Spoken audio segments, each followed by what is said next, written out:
avance del sistema estatal anticorrupción Jalisco.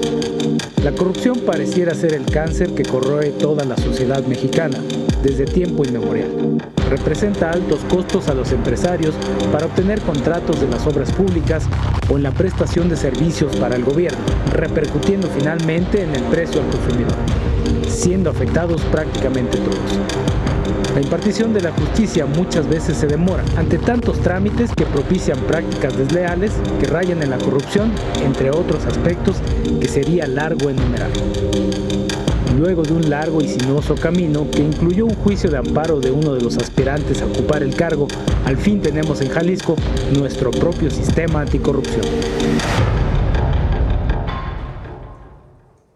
Hola, ¿qué tal? Bienvenidos de nuevo a un programa más de Visión Académica. El día de hoy tenemos un programa sumamente interesante, la corrupción. Pero vamos a ver, a partir de junio de 2017 se reformó la Constitución y se creó un nuevo Sistema Nacional Anticorrupción que dio vida a sistemas estatales anticorrupción. Desde noviembre del año pasado tenemos un comité de participación social y hoy tenemos dos grandes invitados, dos investigadores, el doctor Jesús Ibarra Cárdenas, académico del ITESO y miembro del Comité de Participación Social. Bienvenido, Jesús. Muchas gracias por la invitación. Y también tenemos a la doctora Anel Vázquez Anderson, politóloga, académica del Centro Universitario de Ciencias Sociales y Humanidades y también miembro del Comité de Participación Social del Sistema Estatal Anticorrupción. Pues bienvenidos, gracias. Ambos han desempeñado un papel sumamente importante, lo sabemos por la prensa, por las redes sociales, han adquirido una legitimidad, digo que los que conocemos a los miembros que integran este comité esperábamos el trabajo que están haciendo, ¿no? Pero ha, digamos, revolucionado la manera de tomar las decisiones también en el Congreso del Estado. Bueno, el día de hoy les vamos a pedir que le expliquen a nuestro auditorio. Empezamos, por favor, doctor Jesús Ibarra, a que nos explique brevemente el andamiaje del sistema estatal anticorrupción, porque tenemos una comisión de selección, la tuvimos con 9 integrantes, un comité de participación social, al que ustedes forman parte, 5 integrantes, un comité coordinador, en fin, así brevemente que nos pudiera explicar al auditorio en qué consiste este sistema estatal anticorrupción. Pues bien, muchas gracias, un honor estar con la doctora Anel Vázquez, contigo, y no hay manera de explicarlo brevemente, eso hay que decirlo así, es un sistema complejo, pero si uno quiere reducir la complejidad, pudiéramos decir que el sistema tiene 4 etapas y dentro de esas etapas un marco jurídico y un marco de autoridades. Una tiene que ver con el control interno del gasto público, lo que normalmente conocemos como contralorías. Una segunda fase tiene que ver con el control externo, la fiscalización, lo que se conoce como auditorías, y ahí precisamente la autoridad que prevalece es la Auditoría Superior de la Federación o, en el caso de la auditoría local, la auditoría en Jalisco. Una tercera etapa, y que esa sí es absolutamente novedosa, es la parte ya no de control interno, externo, sino de investigación. Y esa está a cargo de la Fiscalía Especializada en Combate a la Corrupción. En México no ha habido una figura como tal, no la hay de hecho a nivel nacional y sí existe en Jalisco. De hecho, el recién nombrado fiscal especializado en combate a la corrupción, Gerardo de la Cruz, recientemente tomará protesta una vez que realice los exámenes de control de confianza. Finalmente, la última etapa es la de sanción. La de sanción tiene que ver con las responsabilidades administrativas que el Tribunal de Justicia Administrativa o en su caso los jueces penales imponen a los servidores públicos y también a los particulares por hechos de corrupción. Si uno entiende el sistema en estas 4 etapas, lo que va a encontrar es diversas autoridades participando ahí. Hay un comité de participación social, ciudadano, se supone somos 5 miembros que coordinan el sistema a través de su presidente. Los integrantes o los que son coordinados son estas autoridades en un comité coordinador. Luego, además, también hay una comisión de selección responsable de elegir a esos ciudadanos. La idea es que haya independencia e imparcialidad en su nombramiento de los integrantes del Comité de Participación Social, y por eso esta comisión de selección se integra por 9 notables llamados, porque son personajes de la vida pública, de pues honestidad y ética pública probada. Y bueno, pues cada vez se va haciendo más complejo el sistema. Lo que podemos decir, y que seguramente pues podrá pues presumir la clase política local en Jalisco, es que a diferencia de otros estados y a nivel nacional, logramos integrar todos los nombramientos, incluso el secretario técnico, mediante una convocatoria abierto a la luz pública, transparente, con metodologías previas que conocen los participantes, y eso es en lo que vamos hasta el día de hoy. Gracias. Doctor Anel, un fiscal anticorrupción, un auditor superior, 2 magistrados, un secretario técnico, algunos encargados, ¿no?, de los órganos de control interno de algunas instituciones, una especie de contralores, sin duda figuras y nombramientos pues muy disputados, ¿no?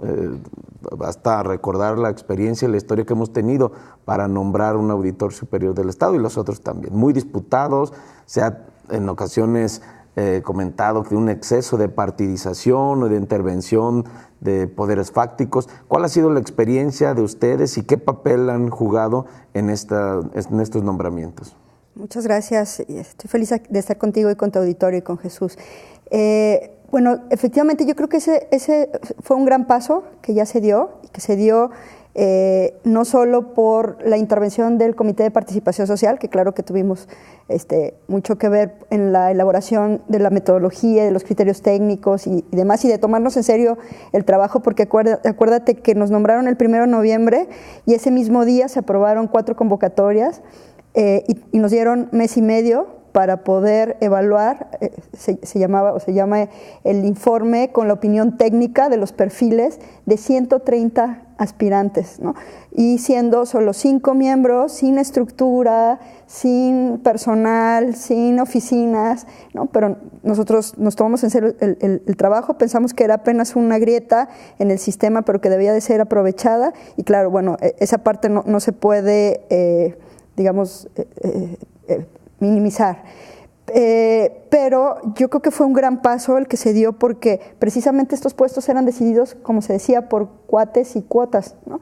Y por primera vez en la historia, en el Estado, la opinión técnica de un comité ciudadano tuvo peso, ¿no? Pero lo siguen aprobando en el Congreso. ¿Los diputados siguen decidiendo? Totalmente. Ellos, la decisión que nosotros, la nuestra solo era una opinión, que en el caso del fiscal tenía que ser considerada por el gobernador a la hora de hacer la terna, y el Congreso aprobaba, designaba uno de esa terna en el caso de fiscal anticorrupción, y en el caso de los demás nombramientos sí era el Congreso el que decidía. ¿Les hicieron caso?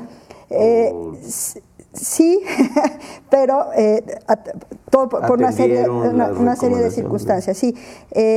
La verdad es que también debo decir que, les decía que sí hubo un compromiso por parte del CPS, criterios técnicos que se crearon y se elaboraron específicamente para eso, pero además no fuimos, yo suelo decir que el Comité de Participación Social seríamos 5 gatos si no hubiéramos tenido el respaldo social, ¿no?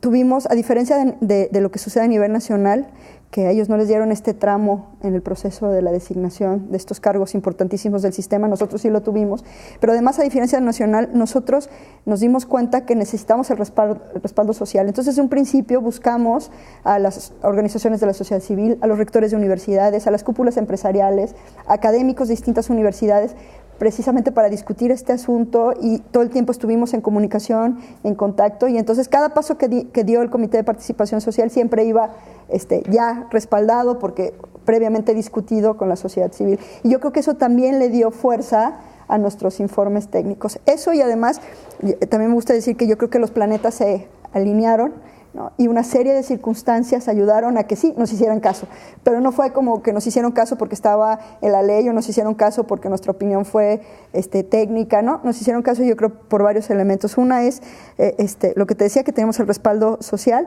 El otro es pues los tiempos electorales, ¿no? Estábamos iniciando tiempos electorales. Además, que estábamos a final del sexenio del gobernador, no hubiera sido lo mismo seguramente si esto se hubiera dado a principios del sexenio. Es decir, una serie de circunstancias políticas que nos dieron oportunidad de que la sociedad y la parte técnica sí tuvieran que ver en el nombramiento de estos puestos fundamentales del sistema, ¿no? En el caso, lo vimos en el caso del auditor. El auditor Jorge fue el mejor evaluado, ¿no? Salió en el primer lugar de nuestra evaluación. El caso de uno de los magistrados, de José Ramón también, etcétera. Entonces, eso, de verdad, yo incluso lo debo decir honestamente, yo no pensé que fuera a suceder. O sea, pensé que debía hacerse, pero no pensé que pudiera suceder. Entonces, es más, cuando sucedió pensé que se iba a acabar el mundo al día siguiente o algo iba a pasar, porque no me parecía lo más, digamos, no iba de acuerdo con lo que tú decías, que se había hecho todo el tiempo en el pasado, ¿no? Un minuto nos queda para irnos a corte. Jesús, ¿tú pensaste que esto iba a ocurrir, que les iban a hacer caso? No, me parece que ha sido un logro de la sociedad civil, pero ahí mismo en lo que señalan él está el área de oportunidad.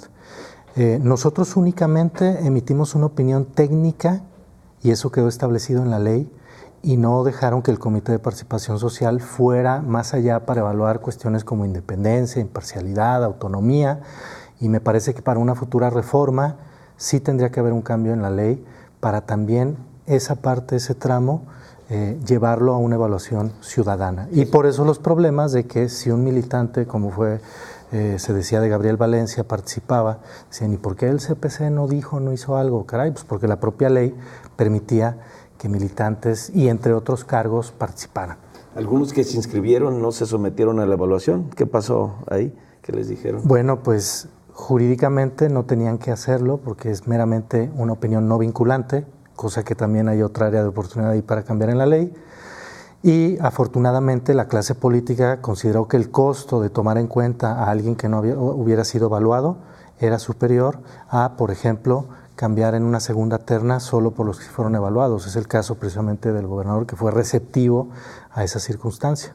Muy bien. Pues vamos a ir a un corte. Estamos hablando del Sistema Estatal Anticorrupción. Tenemos al doctor Jesús Ibarra, académico del ITESO, la doctora Anel Vázquez Anderson, académica de la Universidad de Guadalajara, ambos miembros del Comité de Participación Social. Ahorita regresamos en un momento.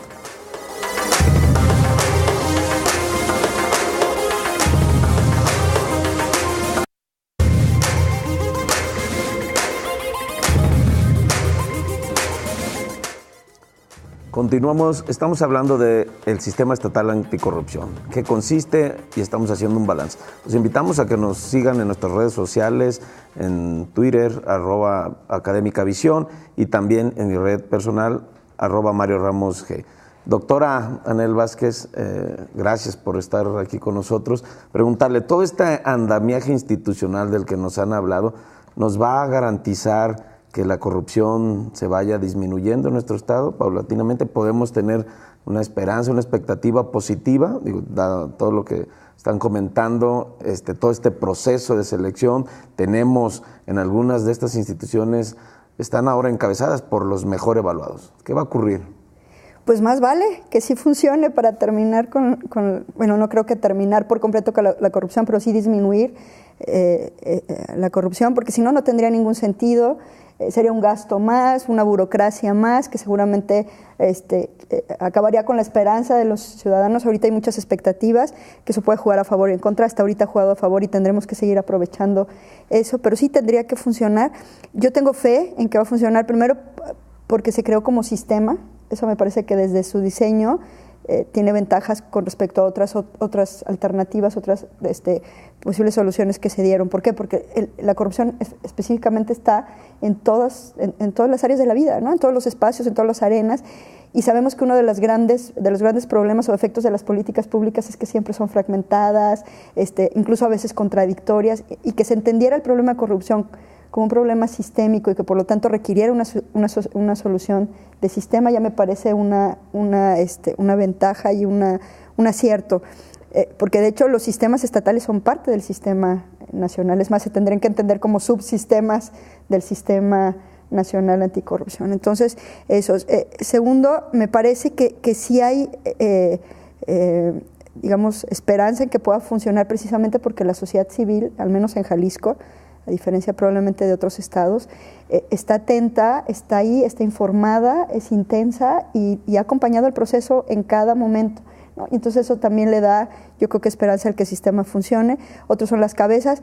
Hay solo una cuestión, bueno, varias, pero una a corto plazo que me preocupa y que podría de verdad detener el avance del sistema de corrupción, que es el presupuesto, ¿no? La parte presupuestal. Se creó el sistema, hasta ahora son 40 millones los que se aprobaron, lo cual sabemos que no va a alcanzar para mantener a todo el sistema, porque estamos hablando de cargos nuevos, ¿no? El caso de Fiscalía y toda la estructura. La Fiscalía no tiene estructura, tendría que crearla a partir de esos 40 millones y me preocuparía, por ejemplo, que se tomaran posiciones de la Fiscalía General que digan, a ver, estos dos de aquí y estos dos de allá se vayan a la Fiscalía, lo cual haría que no funcionara. Entonces, esas son cosas que aún no se resuelven, digamos que falta la implementación, ya están las cabezas que digamos los que fueron mejor evaluados, pero falta la implementación, y la implementación hasta ahorita como va no son buenas noticias, no va como debería de ir. El presupuesto no fluye, es insuficiente y todavía hay muchas cosas que hacer ahí en esta situación. Justo en este tema, doctor Ibarra, es importante, ¿cuánto presupuesto tienen asignado el Comité de Participación Social para este año 2018? Y bueno, ya terminó una buena etapa del proceso de selección, pero ¿qué van a hacer de ahora en adelante? Son 5, entiendo que uno de sus miembros es por 1 año, 2 por 2, 3 por 3 años, y ustedes 4 años, la doctora Anel, y tú 5 años. ¿Cuál es el salario que tienen? ¿Qué van a hacer? ¿Dónde están las oficinas? ¿Cómo está ya estructuralmente? Digo, ya pasaron esta primera fase, ¿qué sigue? Pues bien, ¿qué sigue? Yo tendría 2 comentarios aquí. El primero es que efectivamente hay carencias presupuestales. De hecho, el Comité de Participación Social como tal, al día de hoy no tiene un presupuesto, no hay un sueldo, hay una bolsa. Hasta el momento, entraron en noviembre, diciembre, enero. Enero. No tenemos un sueldo. Esto ha sido porque hasta que el secretario técnico se integre, que recientemente ya se integra, se podrá bajar esa gran bolsa de 40 millones que dice Anel, que es desde luego insuficiente en muchos sentidos, y luego de ello ya se establecerá el tema de los pagos a nosotros, se establecerá la estructura del propio comité y del comité coordinador de la Secretaría Ejecutiva. Entonces, en la parte presupuestal no hay buenas noticias. A esa parte es otra de las áreas de oportunidad que hay que invertir, porque la inversión en combatir la corrupción es una inversión que merece la pena porque de un día para otro da dividendos. Jesús, ¿y cómo explicarle a la sociedad que estamos creando más instituciones, más burocracia, necesitamos más presupuesto? ¿Cómo explicar pues ante tantas carencias? Pues mira, la parte interesante es que la burocracia que se crea en el sistema es muy distinta a la que estamos acostumbrados. Para empezar, los 5 integrantes del Comité de Participación Social recibimos una contraprestación no como empleados del Estado. Aunque sí tenemos responsabilidad como servidores públicos, se nos paga como prestadores de servicios. ¿Cuánto? No está definido el sueldo porque eso se define a través del comité coordinador mediante un contrato. Entonces no somos, por llamarlo así, onerosos a la sociedad en términos de una estructura de un integrante del comité que tiene a su vez un chofer y que luego tiene no sé cuántos asesores. No, es como una contraprestación de un servicio. De hecho, pudiéramos seguir haciendo algunas otras actividades. En mi caso, la academia, las clases, estoy medio tiempo como profesor en el ITESO. Y esto se pensó desde la ley precisamente para evitar el dispendio en las burocracias de nuevas instituciones. Eso por un lado. Por el otro, las propias burocracias de las autoridades que ya están funcionando, auditoría, Tribunal de Justicia Administrativo, fiscalías, las contralorías de distintos órganos constitucionales autónomos, de los propios presupuestos y sus burocracias se nutre el sistema anticorrupción. Por ahí me parece que no es la repetición de historias de organismos autónomos que después resultan un barril sin fondo de presupuesto público. Sí. Doctor Anel, ya concluyó esta etapa, es un comité de participación social. ¿Cómo van a hacer para involucrar a los ciudadanos, para ser partícipes en el combate a la corrupción? ¿Qué planes tienen para los próximos meses, para los próximos años? ¿Qué van a hacer? Al Comité de Participación Social le toca precisamente esa es una de sus principales funciones, integrar a la sociedad civil, organizada, a las cúpulas empresariales, es decir, a la ciudadanía en general en la lucha contra la corrupción. Hasta el momento lo hemos hecho, afortunadamente ha habido, te digo, respuesta. El caso del nombramiento del secretario técnico, por primera vez, no sé si supiste, pero en una de las etapas de la evaluación hubo una entrevista, y en la entrevista estuvieron presentes representantes de la sociedad civil haciendo preguntas, y incluso nos presentaron a nosotros como insumo una posible terna que ellos, a partir de la evaluación de la entrevista y del currículum que estaba publicado, lo hacían, ¿no? Entonces, va a seguir haciéndose ese vínculo con la sociedad civil. Por ejemplo, nosotros lo hemos discutido en el Comité de Participación Social y creemos que los nuevos puestos que se vayan a crear tendrían que ser a través de convocatoria pública, y tendría que ser a través de méritos y no de nuevo de cuotas y cuotas, o de que los no queridos de ciertas instancias los manden para acá, sino que sea los más aptos. Y entonces tendrá que haber más convocatorias, y de ahí, de nuevo, la sociedad civil tendrá que participar como vigilante, incluso activamente, en que estén ahí las mejores personas, ¿no? Obviamente después en la parte fundamental, que es la creación de la cultura de la legalidad, del respeto a la ley, ¿no? De la ética pública. De hecho, nosotros estamos considerando tener un programa especial del CPS para promover la cultura de la legalidad y el respeto, ¿no? Y incluso le llamamos así, ética pública, ¿no? Donde vamos a estar promoviendo esa parte también dentro de la sociedad civil. Gracias. Doctor Ibarra, estamos en medio de un proceso electoral y sabemos que en este proceso, en estos momentos, se pueden gestar actos de corrupción que pueden tener un impacto, ¿no?, a lo largo de los ejercicios de los gobiernos, ¿no? El financiamiento a los candidatos. De todo sabido que las campañas cuestan enormes cantidades de recursos que rebasan el financiamiento público de los partidos. El sistema estatal anticorrupción está haciendo algo, puede ser algo en este momento para evitar, para inhibir que dinero puede ser de origen público o ilícito, que no entre a las campañas electorales. ¿Cómo combatir desde ahí la corrupción? Caray, pues con esa pregunta has dado en una de las áreas vulnerables del sistema anticorrupción. Esto es, Gabriel Said en el 86 decía que la corrupción no es un problema del sistema político. Decía él, la corrupción es el sistema político. Entender cómo se financian las decisiones públicas, entender el tráfico de influencias, el financiamiento de campañas, es el sistema político mexicano. Pues nos enfrentamos en el sistema nacional y los locales a eso, a una maquinaria del sistema político que una de sus raíces está en el financiamiento ilícito a partidos, en el fondeo de campañas. Bien, la noticia es que, o la mala noticia hay que decirlo, es que el financiamiento de campañas no corresponde su revisión al sistema anticorrupción, a ninguna de sus autoridades, sino al Instituto Nacional Electoral, específicamente a la Unidad de Fiscalización, que también, como es conocido, no tiene un seguimiento tan puntual y tan estricto como lo pudiera hacer la auditoría, porque su evaluación tiene que ver únicamente sobre financiamiento público y aportaciones privadas. ¿Y qué pasa con el fondeo lícito de campañas? Que también sabemos las campañas cuestan más de los topes que están establecidos.